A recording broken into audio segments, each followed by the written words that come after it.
This is a photo of me when I was 7 years old, and this is what I looked like back in my first memories of being at the cloning center. So today is Sunday, March 31st of 2019, and just as this video says, I'm going to be talking about the cloning centers and Donald Marshall. I'll put this photo down. So these memories were released to me about a week ago, and I'm just going to start with the earliest memory, and I wanted to make sure that I had a visual picture of what I looked like, because I probably look a little bit different now than when I did, 22 years ago.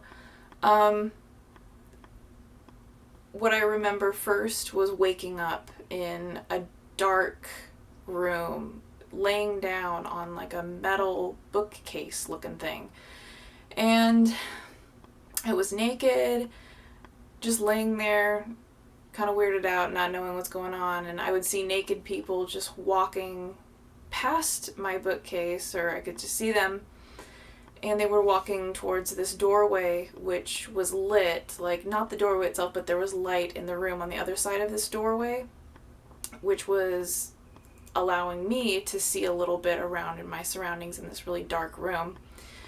I sat up in this bookcase and put my feet on the ground, and right in front of me, across from me, was another one of these metal bookcases with bodies, naked bodies laying there, of adults. And I was just really weirded out. I didn't know what to do, so I just sat there, kind of scared. And eventually a woman came over to me. She was wearing khakis and a red zip-up sweater. She looked like she was wearing sort of a typical mom outfit in the 90s from the Gap. And she was nice, and she came over to me, and she asked me if I wanted to get a tour of this place, and I said sure. So she took me over to where the cloning tubes were. She didn't really want me to be over in the area where like the bookcases of bodies were. And we're walking down these dark halls, basically, where there's just these enormous tubes holding human bodies, the clones. And there will be like a section of like a handful of clones of the same person, but they all look just very, very, very slightly different. Like almost not noticeable, but she showed me my clones, and I just remember looking at my clones, and there wasn't just one, there were several. They look very like pale and still, lifeless. They're all naked, and it's just hard to look at that and think like that's gonna be me someday. So there was a part of me that this really terrified, but then also it's also very interesting, and I wanted to keep looking at these clones, and I wanted to keep walking around and looking at them. But then this woman, I guess she was my chaperone maybe, she was like, all right, now time's up, time to go. We got other stuff to do. So we went back into this lit room. My chaperone had a flashlight, by the way, because the areas that they have the bodies and the clones in, it's very dark. Like there are no lights on, which makes it even scarier, especially if you're alone, I could imagine. But yeah, it's just really surreal. So she took me back into this area that's more well lit. It kind of looked like a medical area. And she gave me something to wear. I remember exactly what it was. It was a sleeveless white dress. It was short, like above the knee, and there was an embroidered flower, like right here and right here at the neckline. And after giving me something to wear, she took me out into this hallway that was just kind of dim. It was dingy and plain looking, and there was a lot of hustle and bustle going on in this hallway. a lot of weird sordid things going on. People having sex like at the sides near the walls on the floor. There were people who were huddled around in circles, like trying to block other people in the hallway from seeing whatever they were doing, and I don't really want to know, but I can imagine. Yeah, just really weird stuff, sordid things in that hallway. So we eventually keep walking, and she's got me by my hand, and she's telling me that I get to meet someone really special, and she's telling me about this musical genius who has this, sorry, I came prepared with some tea because my throat's a little scratchy.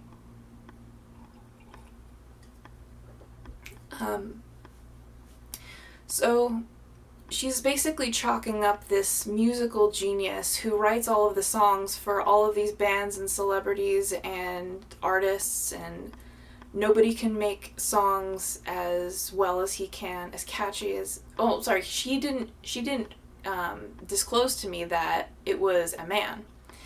So she was just telling me about this person, and when we finally get to the door, it opens. And immediately in the doorway of this much better lit room than the hallway, I saw this woman standing there. And she was possibly African American. She had beautiful dark skin, and she had this amazing, beautiful face, no makeup on, a long skirt which had like flowers and butterflies on it, and she had a solid colored top. It was either maroon or red, and her hair was beautiful and curly and pushed back with sort of this fabric headband. And I'm thinking like, oh my gosh, this is the person who makes all of these songs for people, all of these artists and bands. And it wasn't, of course, and it was Whitney Houston. That's the weirdest part, is that I met Whitney Houston there. It's really fucking weird. I'm sorry for swearing, but it is. And so going into the room, I'm meeting this lady, and I'm thinking that she's the one who's making these songs, and it wasn't. She said, oh, I'm Whitney Houston. I was like, oh, I've heard of you. And she seemed to be kind of thrilled in knowing that, like, I knew of her, but I didn't really recognize her because I'm 7 years old. I don't know what Whitney Houston looks like, but I've heard of the song, like, I Will Always Love You, and that stuff. So she was pleased with that, and she left. And in this room, I'm going to tell you what it looks like. So when you walk through the doorway and you're looking straight ahead, there's a piano, and it's facing the doorway. So the person who's sitting at the piano is facing the doorway. And then there's a wall close by on the right-hand side and a wall on the backhand side. It's a rectangular room. And then over on the far left side is a wall where a lot of men were standing around. And I want to describe these men as being kind of like mob boss looking, like watchers, observers, like people in charge.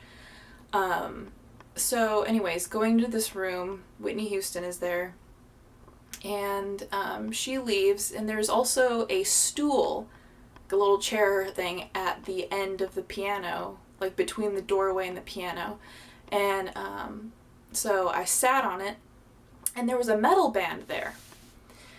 I don't remember the name of the metal band, but I remember the way this one band member's face looked. He had sort of like Mongolian features and really long, wavy, curly hair, facial hair. I remember his face really clearly, and I've been trying to look online at pictures of certain metal bands to try to identify who this was. But I remember sitting on the stool and this guy coming up to me, and he was just really, really interested in me. He thought that I was super intriguing, and then the other bandmates of this band were poking fun of him at the same time, inferring that like he was a big-time disgusting pedophile. So yeah, you don't want to be friends with him. He's being real nice to you now, little kid, but don't. He's gross. But there are a lot of really disgusting people at this place. Like, I can't even begin to tell you. So this band leaves, and then it's just me and Donald Marshall, and then all of the mob looking people on the other side of the room. And I'm sitting on the stool, and Donald's looking at me, and I'm just kind of in shock, like, okay, this is the person, this ordinary looking guy who's young, a young man. I was expecting something a little bit more impressive. Anyways,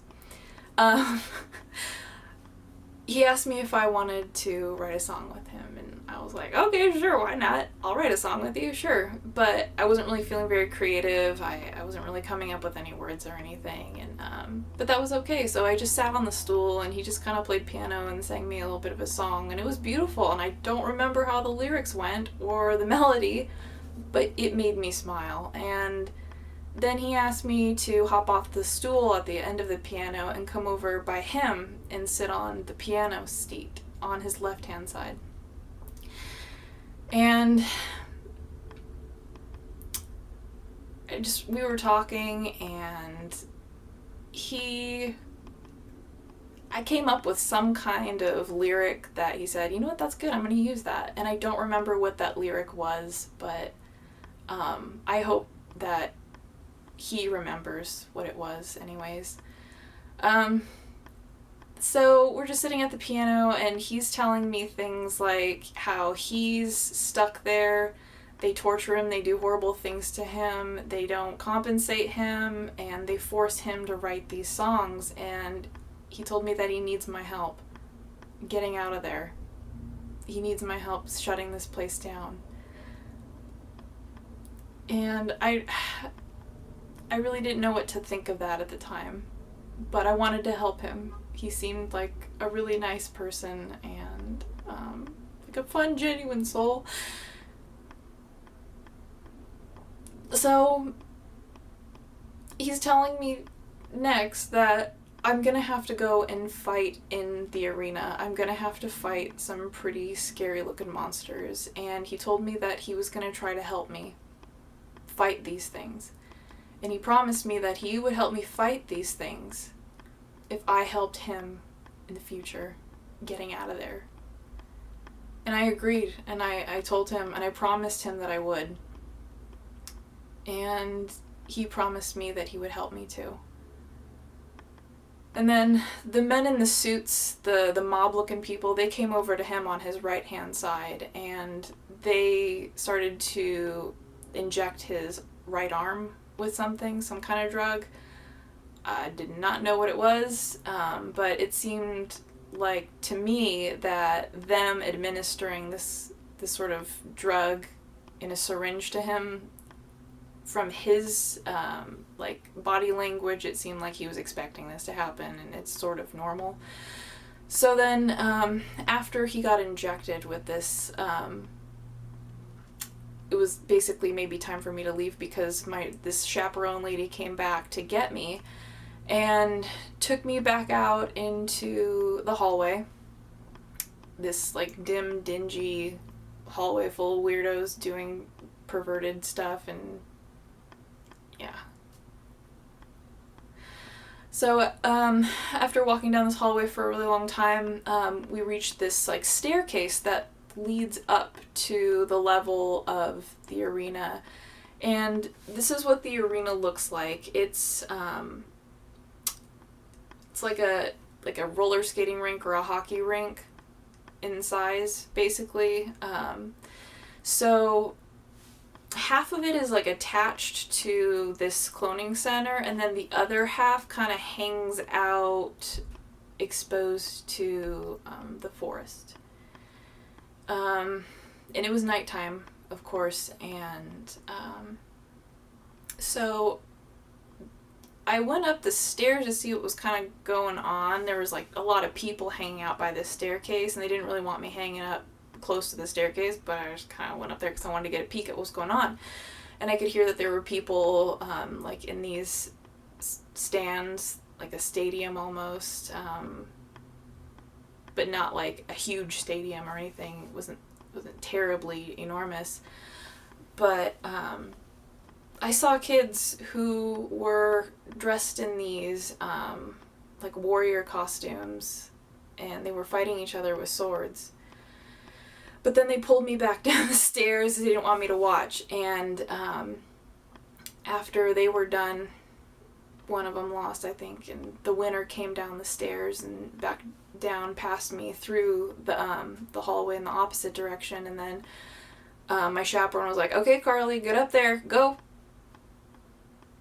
to the middle of the arena. Go out there." And I was thinking, like, okay, well, where's Donald Marshall? He says he's going to help me. Where is he? I don't want to go out there alone. What are you doing? So, yeah, I had to go out there alone. And I was getting really worried, like, okay, Donald Marshall, Donnie didn't fulfill his end of the bargain. And I was getting really anxious about this. And the people who, I mean, there are a lot of, like, spotlights and lights on the arena area, but the stands are not as well lit. So it's, like, not as easy to see people's faces, I guess. You can see them a little bit, but, I mean, they're not lit up. They don't have a bunch of lights hanging over them like the dirt arena does. And so I'm looking around, and I'm trying to find Donald Marshall, and these little things, these vril, they're about like maybe 1.5 feet tall, and they're dark in appearance. They look like they have wings or something, but they're not wings. It's just like webbing or flesh. Anyways, they sent these out from a little door at the far end. So if I'm looking at the building attached side, if I'm standing in the middle of the arena and looking at the building attached side, they came out of a little doorway in the wall of the arena over on the right hand side at the far end. And so they come out in a flock, and they kind of almost look like a flock of birds from far away. However, they are not. They are pretty weird looking things. And so I'm getting kind of nervous. And then Donald Marshall comes, like, barreling down the stairs in the stands, and he's shouting at me. And he comes down to, like, the railing or like the edge of the arena, and he's coaching me and telling me what to do. So he did show up. He did make good on his promise to help me. And he was coaching me through it. Because I didn't know how to fight these things. I wouldn't have known. So Donald was telling me, like, okay, run through them. They're gonna try to bite you, but they like to flock together. Just run through the herd of them as fast as you can and stomp as many as you can along the way. So that was the tactic that Donald Marshall told me to help me fight these things and stay alive as long as I could. And the people in the audience, sorry my stomach is rumbling, I'm doing a little bit of intermittent fasting right now. So as Donald Marshall is, like, trying to coach me, there are people in the stands who are not appreciating what he's doing to help me, and they're beating the shit out of him, and they're just like, yeah, they were not happy with Donald for helping me. So I'm going around just, like, having fun almost, killing these things and stomping through them, and I successfully killed them all. And I mean, there had to have been, like, maybe 40 to 50 of them in a flock. And yeah, so that was pretty awesome. However, Donald Marshall got beat up to death in the stands while he was encouraging me and giving me pointers and tips. So that's his integrity right there. He's willing to be beaten to death just to coach some cloned kid who's already doomed to be tortured to death. That's who Donald Marshall is. And I want to thank you so much for that. You don't even know it, and I didn't know it until a week ago, but I have loved you for the past 22 years.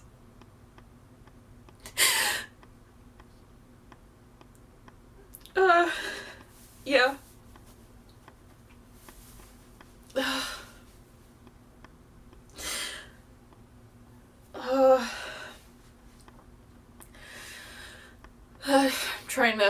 I'm trying to keep composed so I can stay articulate and keep talking, but it's a bittersweet subject. And so after I successfully got through this wave of Vril, next they send out one that's like a lighter fleshy color, but it's like 8 or 9 feet tall. And when I was 7, I think I was like maybe 4'1" or something. So this thing comes out, and now I'm kind of really freaking out. Like, this is the scariest looking thing ever. It does have the face that resembles that of like the Alien movies, but it's not dark. It's like lighter and fleshy color. And then its arms are really bizarre because it looks like they're not, I don't want to call them claws, because it looks like they have like really, really long fingers with talons or claws at the end of these fingers, and it's just really, really scary looking. Anyways, so I'm freaking out because this thing is huge and it's disgusting and scary, and yeah, it's gonna eat me. And so Donald is telling me like what I should do, but he died. So I charged it and I slid through its legs, and I still remember how it felt to like feel the dirt just like scraping the side of my left leg, and all of that dirt like going up into my craw, and it was a lot. Like, I basically did a move that a baseball player would do to steel plate, but I did it through this gigantic Vril's legs, and after that I was just running around and running away from it, but it eventually got me, and that was the end of that. My next memory that they've released to me is from when I was in my early 20s. So I want to say about 23. I woke up on the dirt field, which is weird. Like, I stood up and was like, where am I? And they didn't give me a wave of the small Vril first. It was just the large one, like right off the bat. And so the second memory, I had not remembered my previous experiences. They didn't release my previous memories to this clone. So I was confused about where I was. However, looking at it now, it's the exact same arena. It's the exact same door. It's the exact same type of Vril, the 8-foot to 9-foot one. And so in this second cloning experience memory from when I was 23, I'm looking at it thinking like, this is a weird dream. Am I in some sort of Thunderdome? What is this? This is a weird dream. This is weird. And the Vril comes towards me, and I'm just kind of like, all right, I guess I have to fight this thing. It's pretty clear what's going on. I have to fight this thing. And so I threw a swing at it right in its chest area, and it got knocked back, and it was kind of confused, like, you know, shouldn't you be scared of me? But in my clone's head, this isn't real, this is a dream. So I'm kind of just like jogging in place, like, all right, okay, I'm gonna fight you. And I kind of just gave up and was like, this is just so weird. And it came up to me really close and then put the long fingery claw things and just like encompassed me. And I don't know if it bit me on the head or the back of my neck. I don't know exactly where it bit me, but then I heard this like really weird hissing noise, and then I woke up. And when I woke up in my bed, in my organic real body, in real life, I was like sweating, I was panicked, and I was like, dang, that was the weirdest dream ever. And that's all it was to me at that point. And I remembered that dream. But it wasn't a dream. It was me being transferred into the consciousness, or it was my consciousness being transferred into my clone. So, they immediately allowed my my organic body to remember that experience immediately, like when I woke up.